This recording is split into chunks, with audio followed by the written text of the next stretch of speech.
Okay. We're gonna go live now. Okay.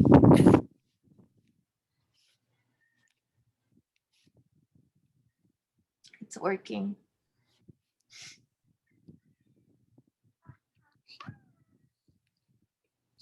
We are live, I believe. Cool, and it's recording. It is yes, it is recording. Okay. Good afternoon, everyone. She's Ira Vandever, back again for the afternoon session. This session is not so much on the policy with the Navajo Nation, but more on the actual fiber work that we did with some Navajo fiber artists. My name is Ira Vandever. I presented last year on phytoremediation. Adona and Shlenigi a Irish and Shle Aro Kia Ani Bashichin Aro Kachini Aro Shanale. And I come from the Haystack area near Tzotzif, the southern mountain of the Navajo Nation in New Mexico. So I guess where we want to present this afternoon, we have a really beautiful video created by Roy. I'm not sure if he and Tyrrell will be joining us this afternoon or if the video will be there. They're on. They're on. Oh, they're on. Yay, cool. I think both of us were or all three of us kind of are really giddy and happy to be a part of this. And we're underestimating how much, how far we've come in the last year. So last year at the conference in Minnesota, I presented on phytoremediation. And we were doing some work around Grants, New Mexico. And Grants, New Mexico is the self-proclaimed uranium capital of the world. And the uranium that is here produced about 500 or so abandoned uranium mines. And these uranium mines have been remediated with burying techniques, land removal techniques, where they take the dirt and take it to spots where they actually deposit it and then pay a fee to have it stored in nuclear hotspots. But we came up with the idea to go forward with phytoremediation and using hemp to do so. Um, Unfortunately, due to some minor setbacks with Navajo Nation legislation, we haven't gone forward with a large scale project, but we hope to be involved with that in the future. So right now, the phytoremediation that I presented on last year, one of the things that was covered for the hemp conference was hemp fiber.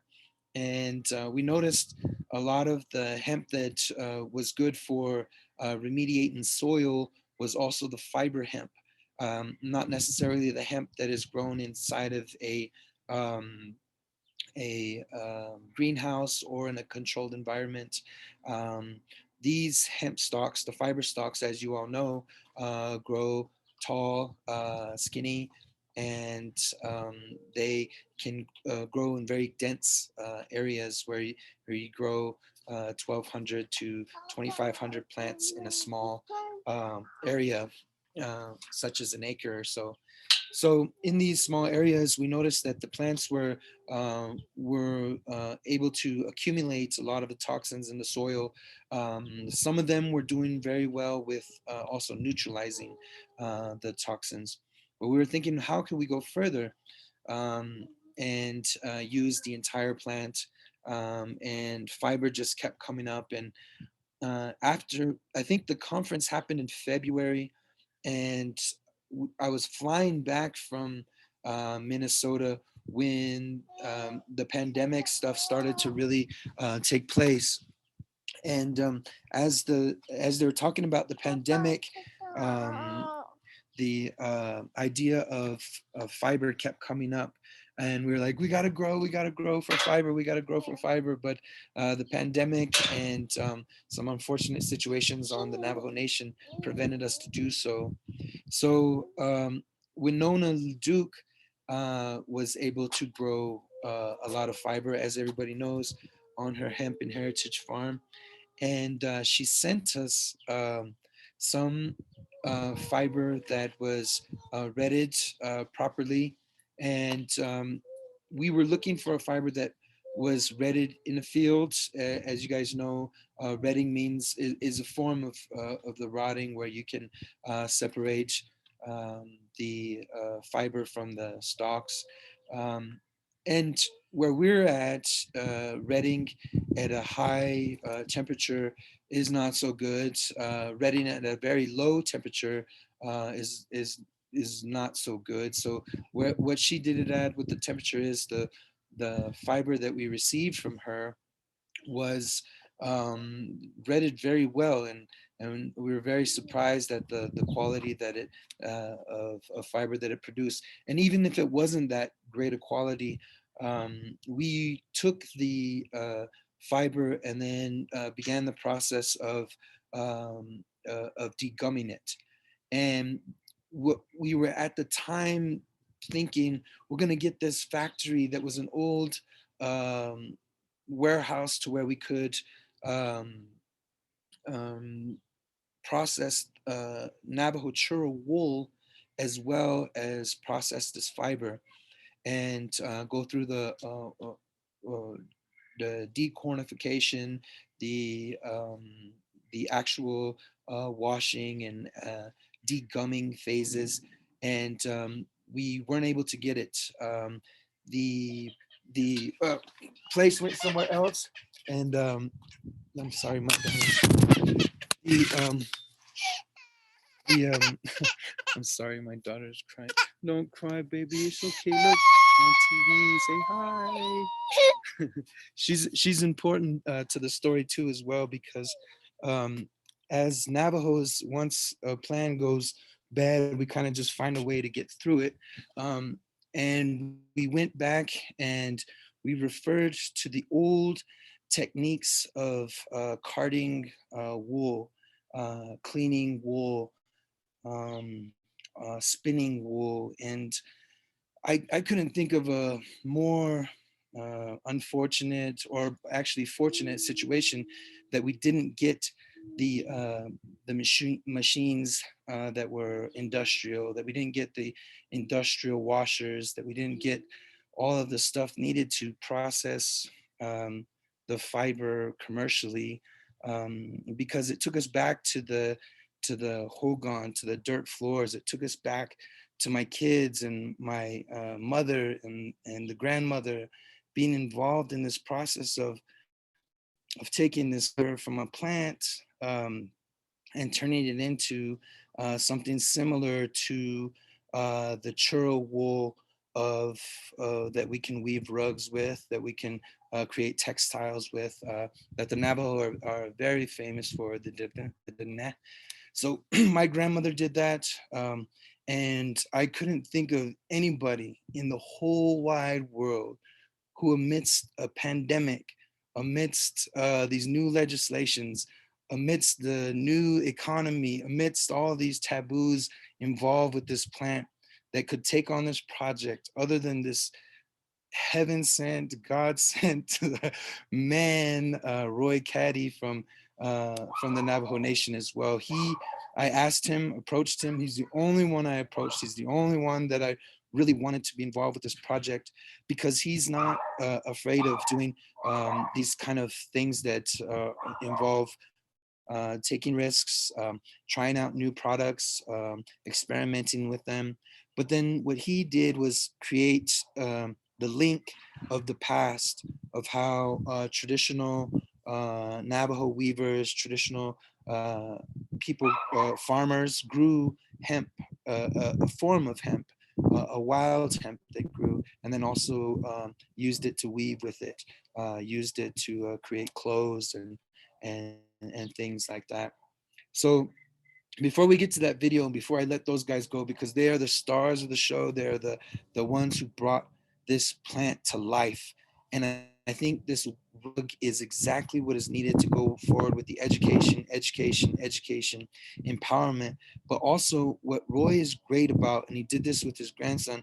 And this kid is not like a grandson. He's an old soul, and he's super sharp and super. He gets it, you know. And if we can continue with these type of younger generation to old generation stories, passing on through these, using these fibers with the plants and stuff, this is going to blow up into a real cottage industry that can be localized, can be industrialized, and without all of the extra, you know, capitalism, commercialism, and manipulation to systems and whatnot included.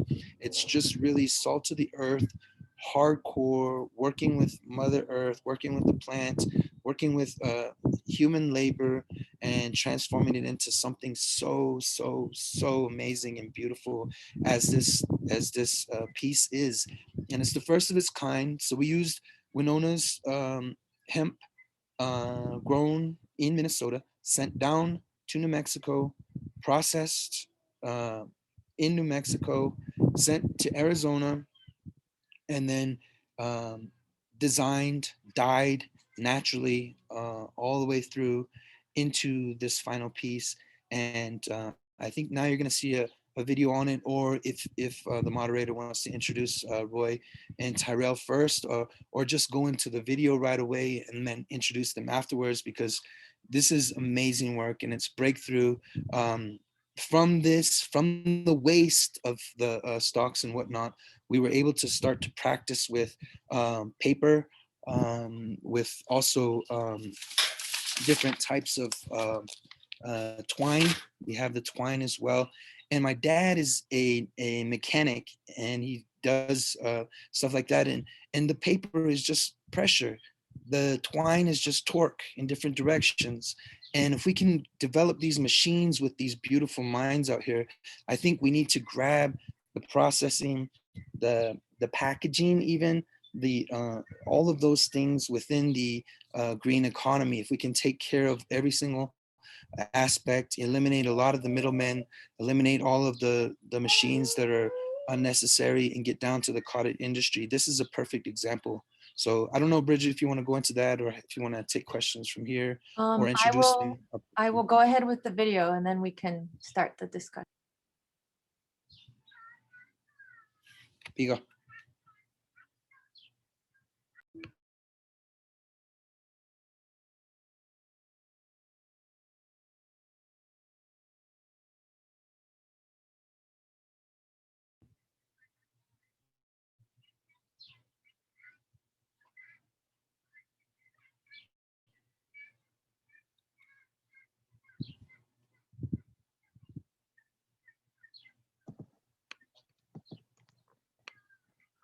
Sweet. If I can just say something real quick about what Roy's doing in this.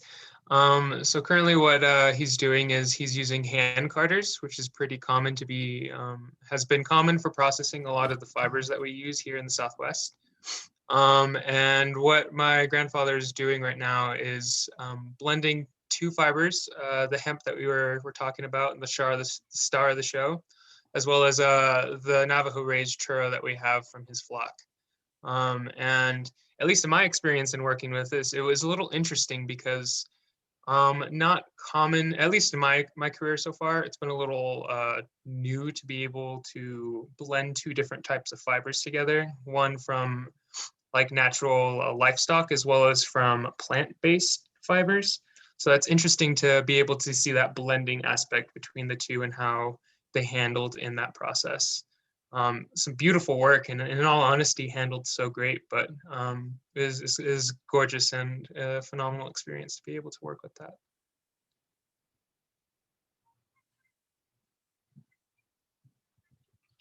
And currently right now, he is using a Navajo lap spindle. Again, another common tool that's used out here in the Southwest, particularly with the Net people and hand processing. So he is blending a roving, which is just the combined blended hemp and wool, and he's just distributing the twist into that said fiber and creating yarn.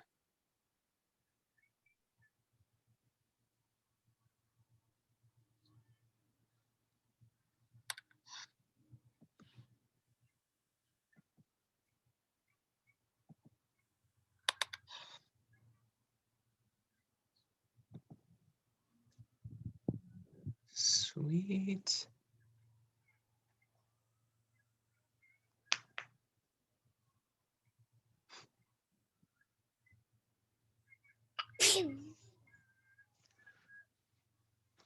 And this is an interesting aspect of the whole process, and at least being able to work with this type of fiber, is that it it was a lot more rigid and not as flexible, and that kind of made sense as it being a plant fiber.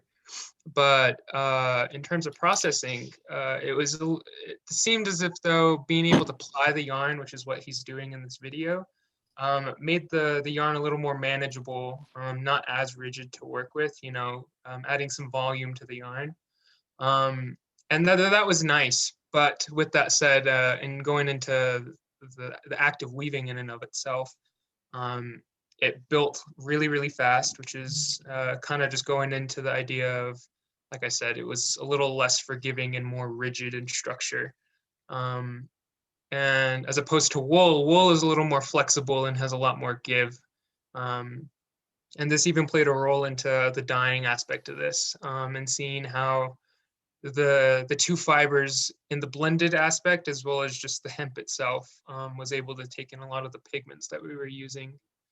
And this is currently, he's pouring out a dye of rock lichen, which is another kind of common fungi / produce that grows out here in the American Southwest. And you can see that color, that nice dark osage or ochre orange. But yeah, it was interesting, again, kind of going into how they were able to take the dyes differently. Something that was at least conveyed to me is that plant fibers, at least when dyeing, have a tendency to be very, very, very receptive to heat. And Ira made a topic on that of it's a lot easier to process the fiber in cold conditions as opposed to hot, because they kind of just denature a lot of the structure in the fiber. And I wouldn't think that that's necessarily a problem, but in terms of us processing it by hand, it did add some complications. But aside from that, it was interesting to have to be able to consider that a lot. Typically in these dyeing processes, the whole name of the game is to be able to submerge the fiber and open it up through heat, as well as in a liquid solution, so that a lot of those pigments get received into the fiber. But like I said, since hemp doesn't do well in heat, it was odd to be able to, put some brain power in being like, well, how can we make this a lot better so that we can get the color that we want. Mind you, both my grandfather and I are very lax about our color, achieving a lot of our colors. At least since I was the one doing it, it was something that I was really practicing on, trying to wrap around, just the learning process of working with this fiber and how it handled. In all honesty, it was just gorgeous. Currently, what I'm doing in the video is opening up the fibers, allowing the dye to oxidate and turn the fibers blue. This is an indigo, as the title mentioned. And I think that it was just a really fun process, in all honesty. I did not imagine that it took a lot of the dyes well. Again, going in, I didn't really know much of what was going to happen due to my limited experience with hemp.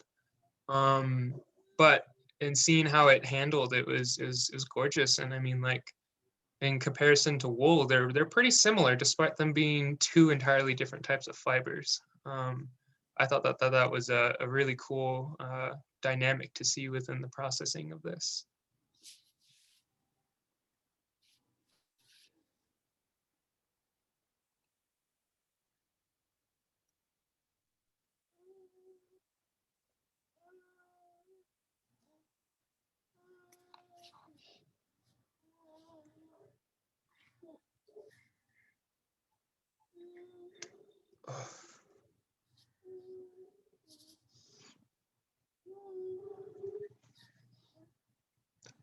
Yeah, the Asian kids, are you there? Yes, I am. Sorry, I was just letting it go. But I did not anticipate this video to be a little longer than yes, it is. Oh, hey, Ooh, I was just checking out all your tattoos. Yeah, I do have me some tattoos. This is pretty amazing, and the indigo is one of your favorite to work with, right, brother? The dye. Yeah, I know that my grandfather agrees with that, but personally, I really like working with blues. I think that the indigo, just the shades that it provides, I just am infatuated with. Um, Especially because like I know that it's a lot easier to want to get consistency within your yarn, but I know that Oh, we both really enjoy the variegation that comes with indigo. I think that's a really cool part of it. I enjoyed it. It was fun. I don't know. As a young dyer, I know that I just really get caught up in the moment of like, wow, we're putting yarn, we're getting colors all at once. Wow. And at the end of the day, I just wanted everything blue. And matter of fact, like I came in after doing this into the house, and my grandpa made a comment of like everything on me was blue, my sandals, my socks, my pants, and my hands were stained for a good few days. Oh, there it is behind them. Behind him.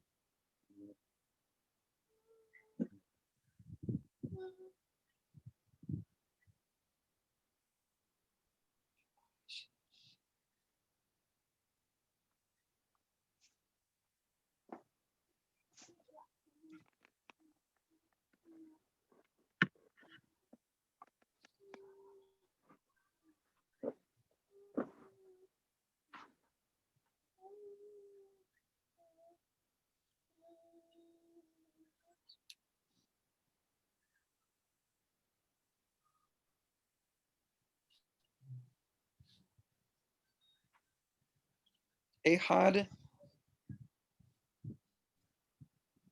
is that your home? how what Oh, is it that land? Oh, it's not bus inside the geodesic dome greenhouse. so everyone should know in this place that this is taking place at. Roy is probably one of the leading founders of the slow food movement. So permaculture is heavy on his resume, as well as slow food development, and then all of these natural dyes as well too. So he's doing some great things in his home area.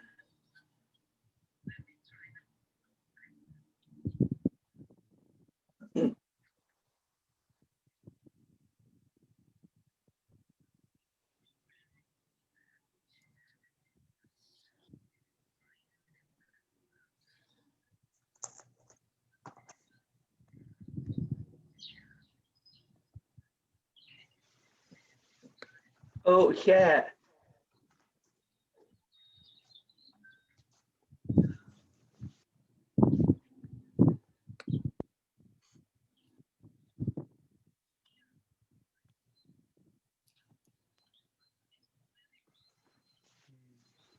So I guess just some like brief details going into, since we're starting to dress the loom now.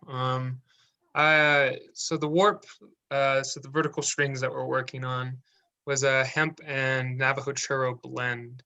And this piece that we worked on was a kind of just like I viewed it as a gradient of, at some points or some parts of the weaving were just entirely 100% churro, and some portions were a mix and spectrum between the blend of the two, and then some aspects of the piece were also just entirely hemp. And I thought that it gave, at least on my end, a great just look into seeing how they all handled. And even more so handling all together within that spectrum. It's like one thing to be weaving a piece entirely wool, a piece entirely hemp, but to have that variety within just this one project was interesting, and I at least like enjoyed it. I don't know, it was I keep using the word just a general great experience. I can't deny that I really liked it. Mind you, my back is still kind of hurting from the whole thing, but you know, what was the life of a weaver, you know?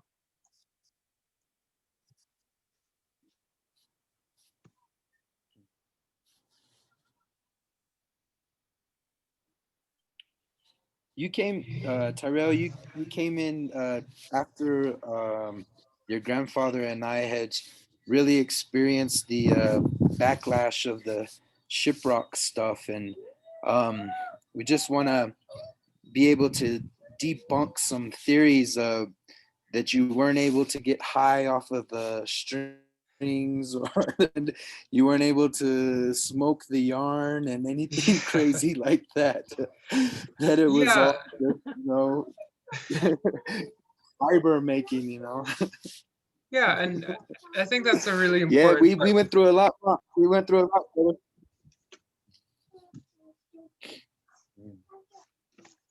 Yeah, I think that's an interesting aspect because yeah, this whole weaving was done in Isnaspas, but where my family, well, not my family, my parents in particular, they live off res out in Kirtland, New Mexico. And so, you know, it's a commute to go from their house to Tees and, you know, pass through those farming communities. It's just generally our community, you know, along the San Juan, where agriculture is just the predominant economy. But yeah, it's interesting to, you know, have that uh, just confliction of how a lot of that works. You know, you mentioned that a lot of people received the project. I wouldn't say a lot, but there was a portion of people who received the project a little differently than others, given the fact that, you know, it is hemp. There's always that misconception, and I think it's just like the transition in generations. At least in my generation, you know, like the younger group, it's a little awareness that there are different forms of cannabis as well as hemp in and of itself, and there's differences between the two. Um, but you know, at least with my parents, like when I first mentioned this project to them, they were like, you know, gave a little question of like, what? You guys are doing that? Um, and I think that just kind of carries throughout the community in and of itself. Um, but at least with my peer group, you know, I'm currently in Flagstaff right now. I'm out here in a college town, and that's primarily what a lot of my people I affiliate with are. But they received it well. They're like, wow, you're working with this. You know, you get an opportunity to, you know, add to not only like the industry, but as well as like have the the outlet to do so. I think that that was what a lot of people kind of were surprised by. Um, but yeah, I think that's a great thing to touch on, just the controversy in the area of working with hemp.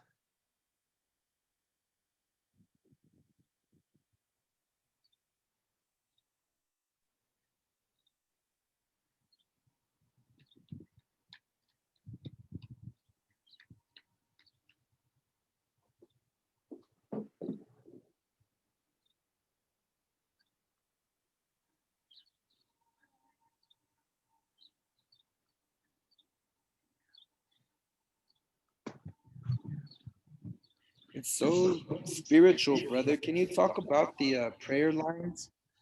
This is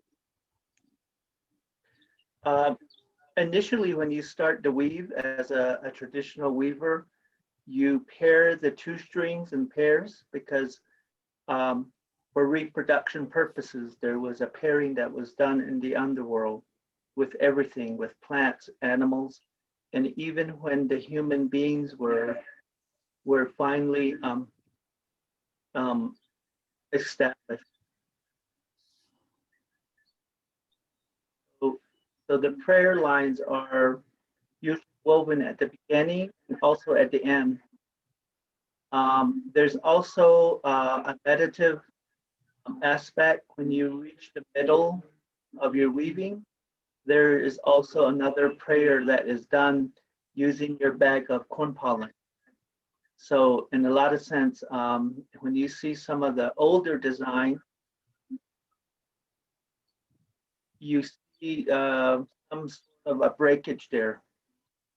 You see it in a lot of the blankets that were woven, whether it be just a linear line or several lines. In some saddle blanket, you'll also see the design of the Milky Way. So that's what the prayer lines represent. And in this piece, because it's titled Ojo Nahodote, meaning may be restored, those were the prayers that were recited. So all the way along the way as you're reading, there are several places where there's certain aspects of meditative or also prayers that are done.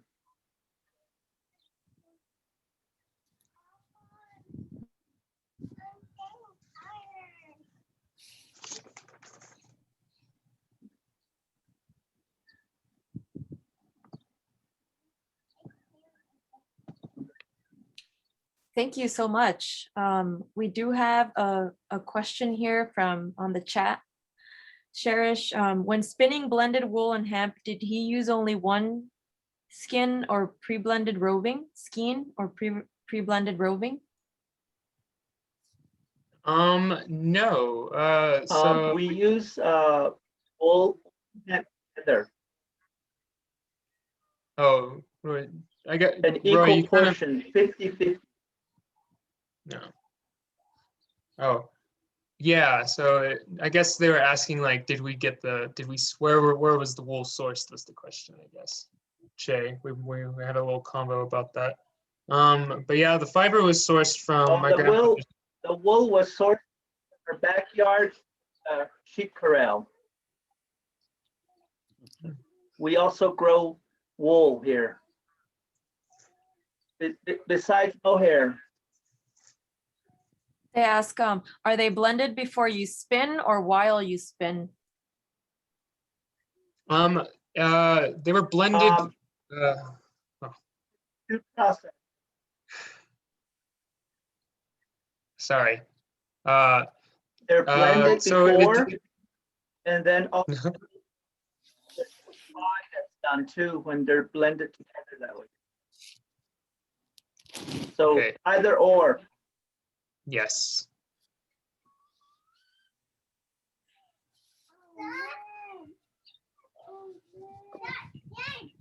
Everybody get that? Yeah. Did you get that? Sorry, we were talking at the same time. Yeah, I guess maybe it was a little choppy. Maybe you can repeat that or elaborate on that. Sweet. Yeah. So I guess Go what ahead, Tyrrell. You might have Okay. a better signal. I think that's the case. So yeah, to answer the question again, it was done kind of a variety of such. In some of the skeins that we produced, it was solely just hemp, and in other skeins, it was the blending was done at the time of spinning when plying to the like yarn together. So we had one bobbin, I guess, worth of Navajo churro, and then one bobbin worth of hemp, and then plied them together so there was an even distribution between the two. And then we also did it within the carding process of, blending it while processing or straightening out the fibers. So yeah, kind of tying into what my grandfather said of it was a dabble of both of how it was done.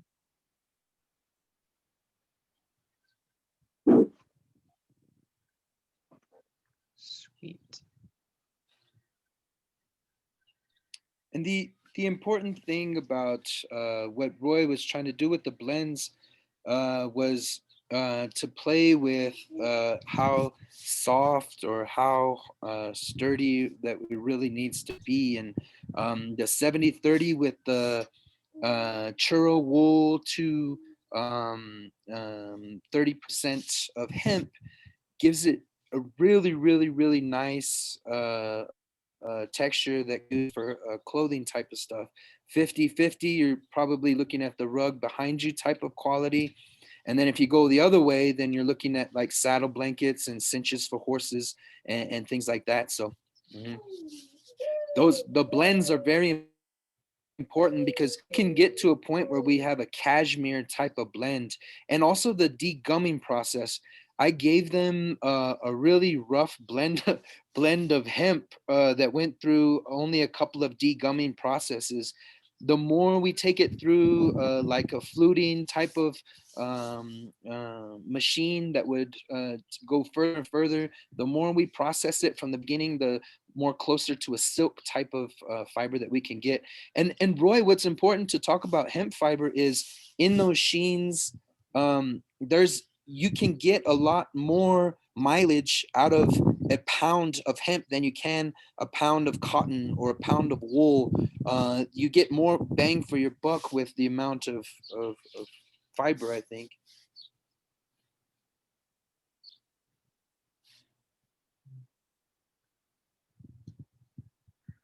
No, and I definitely sense that. Since a lot of I did a considerable amount of the spinning for this piece. It was really easy to get caught up in utilizing wool, or not wool, hemp as the main fiber at some point, just because how fast you could produce a lot of the like you said, a bang for your buck, so to speak. And I thought, at least on my end, it was a little more noticeable in seeing how that handled within the process. But I like you were saying, it was a little rough cut of how the hemp could be. You can process it further, and I think that we definitely got a good dose of that.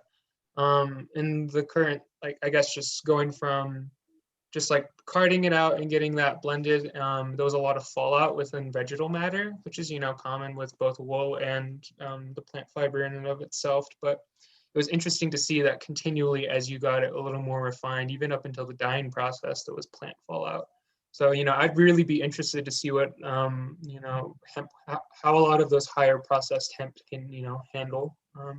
See how, like you mentioned, like it can potentially go to a cashmere level of refinement, and I think that would be interesting to play with, and potentially work on another piece like that or something. I have a question here from Cherish. If you have one ply pure wool and the other ply pure hemp, doesn't the yarn shrink? Or if part of the blanket is wool and part is hemp, does it get messed up when you wash it if it shrinks felt and another part doesn't? I think I can that, answer that. yes. This this yarn that you see me holding, it's a 2-ply. One is wool, and then other one is hemp. So with the Navajo churro fiber, it's a dual fiber already. It has hair and it has wool. So the two combined, it can felt, and also, but with us blending it and plying it with the hemp, we didn't have any problem with it shrinking of the wool because of the strength of the hemp that kept the wool from shrinking. So we didn't have any problem, but it may have a difference with other kinds of wool. But with the Navajo churro wool, we don't have that issue.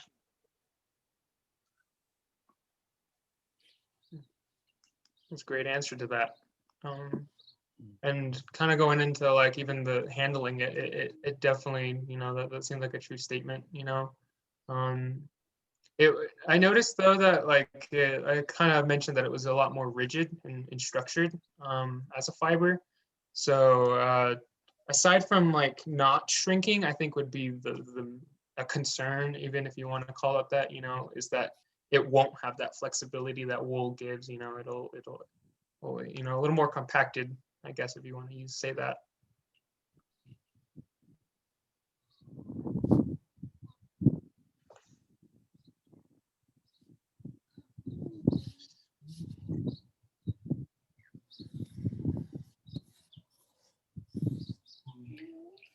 How long did the process take for us? When did I get you the degummed hemp? What month was that?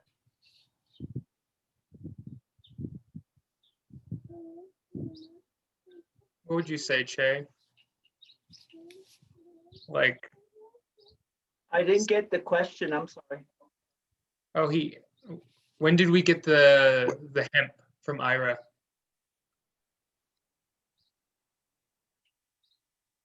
Did you hear that? I don't recall. It might have been this past summer. Like July, Yeah. right? So the whole process was a good Yeah. 6-7 months to really, yeah, get it going. Yeah, there And at was that a time, lot we were on my looking at, part where I had to experiment with a different spin. Yep.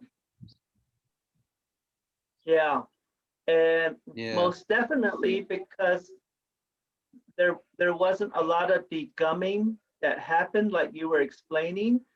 Had to card it. You had to keep carding it, soften it some more, so that it can also do a blend.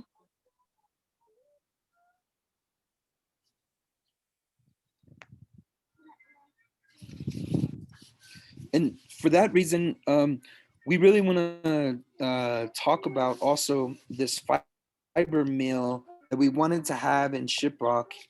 Um, Last year, the Navajo Churro Association, as well as the Wool Association, they had to cancel their annual buy. And a lot of the people who usually buy traditional Navajo wool, either churro or otherwise, that come from Tennessee or from Ohio, they were afraid of COVID infections. So we bought up a lot of the wool. We had a lot of wool that we wanted to process along with the hemp fibers, but we weren't able to do that. And because of that, we got pushed into doing this amazing fiber artist who usually gets the finished stuff had to go back in there and get his hands dirty and break some sweat, all that stuff. And we really appreciate you, Roy, for doing that. And no one could have done or pulled off what you and Tyrrell pulled off. And it's just heaven sent. And I'm so proud and so happy for you guys and for all of us. Got inspired by Winona, of course. So Sweet, and thank you for that, Ira. It's a great opportunity. I am a young artist, so it's nice to get just general experience from a lot of different fields. This is a great opportunity for that.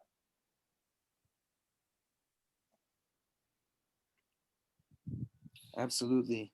Oh, So Jonah, with this go new ahead. green economy, Yeah. this little cottage industry, Roy, you've been doing that with your slow food. You've been doing it with your dyes. You've been doing it with your whole life. You're basically an artist of life. But how do you see us doing this and sustaining this into the future? How do we eliminate a lot of the middlemen in creating our own economy with this plant? How do you see it?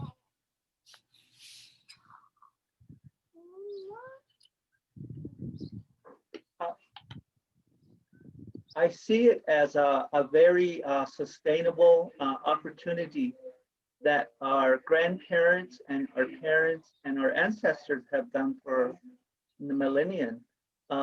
You don't need a lot of equipment to process any fiber because before wool, they used to process cliff rose bark, nettle, the stinging nettles, and then wild cotton that they gathered, and they even processed the shedding wool of the bighorn sheep.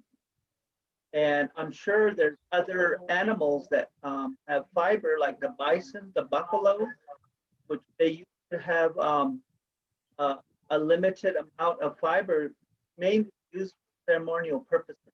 And so they didn't have the big equipment that we have, just 2 pounds of rocks, um, some water, is what it was basically what it was. So having a cottage industry, you want to utilize, what you have. And, because machinery can cost into the, thousands of dollars. And then to operate them, you're using also a lot of the being on the grid. Unless you go off grid, then it might be feasible. But with our experience as processing the fiber with just short duration as an experiment, it's doable. I don't know how many, I don't recall how many pounds of hemp wool we processed for this piece back here. But here's a great example that it's doable, it's possible, and I see it as a great potential. And that we should go back to our legislatures in the nation and change those laws ourselves, because it's going to take us. And that's why I include the younger generation in a lot of the things that so that they are the ones to go and make those changes so that it can work.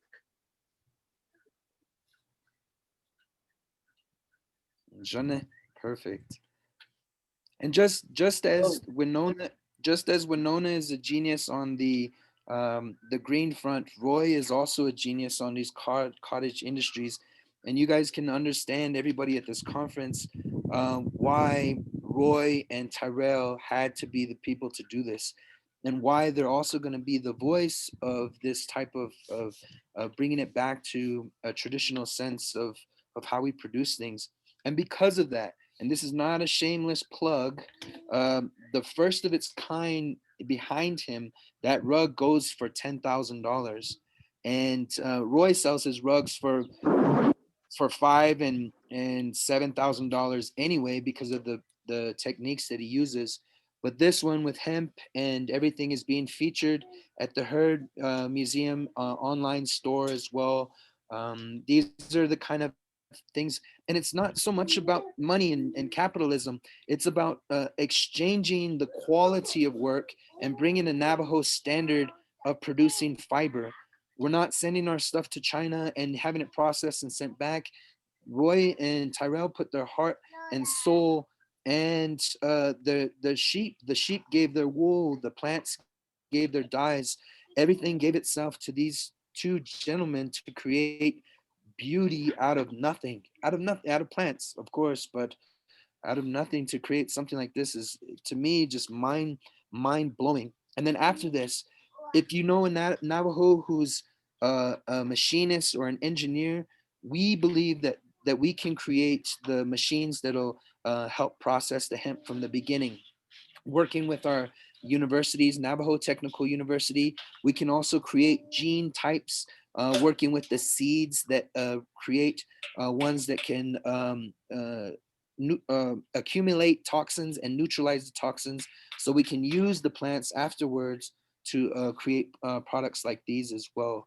So everything is limitless right now, but to be able to sustain this kind of work, this is the problem with hemp. We need to be able to create an economy and have people appreciate the work that goes into this.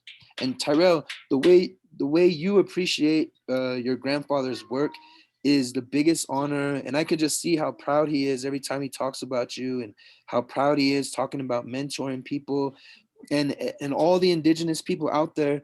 We're here because we believe that we're like, we can't keep this knowledge. We have to teach everybody. And if the Navajo Nation steals one of our ideas or whatever, who cares, as long as it gets done and done the right way. And I think that's where Roy and Tyrrell are the perfect example for this.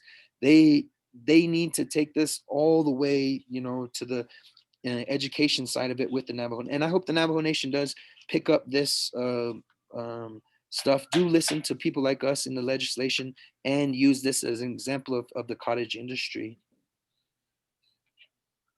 So we got about 10 more minutes. Any of you guys, both of you guys, just want to drive it home or give out your information? Or I wish we had 3 hours to talk about what you guys really, really did. And hopefully there'll be a movie made about it someday or something great like that. We do have one question from Vera Allen. Is there an intertribal platform that can represent the tribes as a sovereign coalition?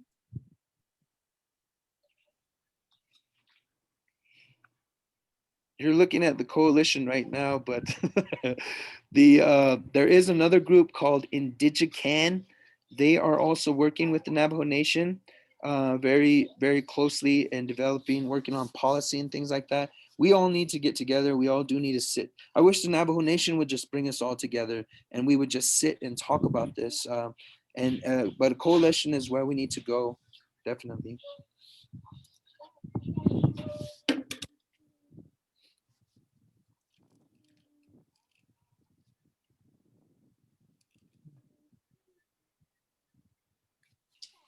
Were you going to share your contacts? And yeah, you have 9 minutes before we have a break where we can also have questions and a chat room space and video chat as well. But you have about 9 minutes.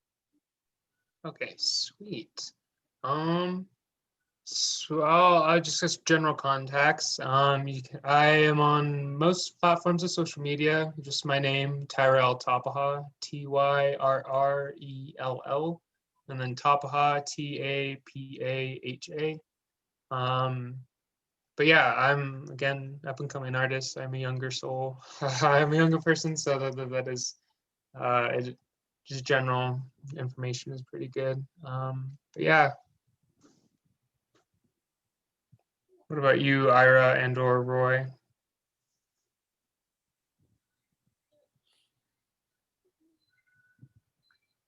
Go for it, Roy.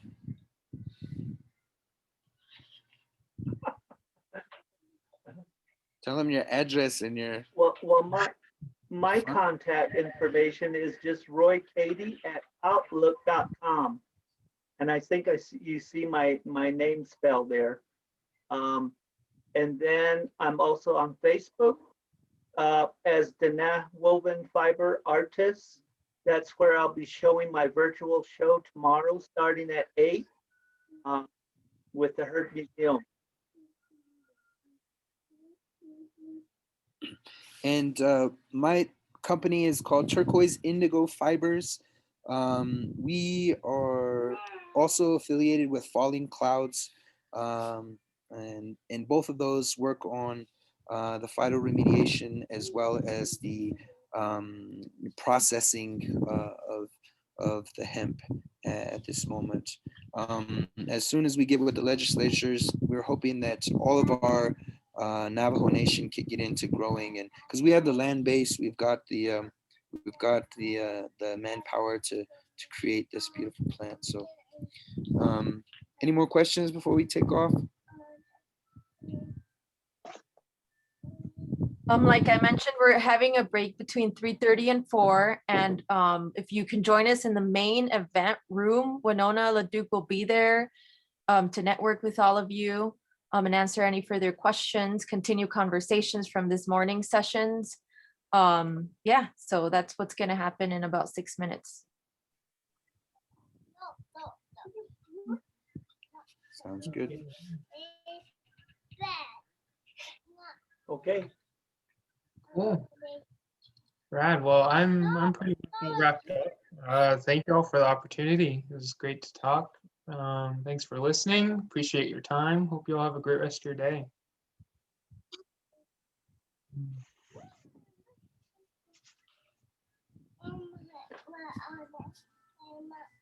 Okay. I also would like to give this opportunity to thank Winona and also Ira for allowing me and my grandson to create this wonderful piece of weaving behind us. It's probably not going to be the only one. We continue forward to create other pieces, but time allows us. I think a fellowship that slow things for myself. And for myself, I have several other orders that I'm working on that I have to decide. So I'll be putting them back up and finishing them up. And so, but I think if the fiber comes to us and we continue to experiment with it and keep tweaking it, I definitely will be there to be part of that process as much as I can. And wanted to thank everybody here today. And this evening here is something that is on the social media. It's been getting a lot of great responses. So if you have friends who might be collectors or whoever, just send them our way. Yeah, again, everybody.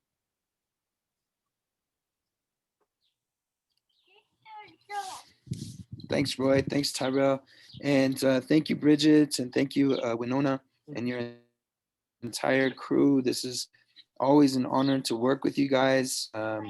We support you in all that you do, everything that you guys do. And we're right here with the economy with you. And thanks for your support. And also thanks to Roy for the link to our ancestors and continuing all these traditions with our kids. And my daughter and my son are on the same path as Tyrrell. And I hope the audience watches this and gets to see how beautiful and how our kids are growing up, in the traditional way still, and but also able to talk so beautifully, so high level, and so 30,000 feet in the air. And I got a lot of hope for the future. And this is just the beginning. And that rug is worth more than any money value ever. But we need to develop pieces that people can buy, and we can keep going with that work. And thank you, Roy, for everything. You're such a beautiful, beautiful man, beautiful human being. And yeah, Tyrrell. Cool. That's it. Thank you, right. guys. Thank you. We shall See see you. you in the Thank you. next. On that. Oh, go on it.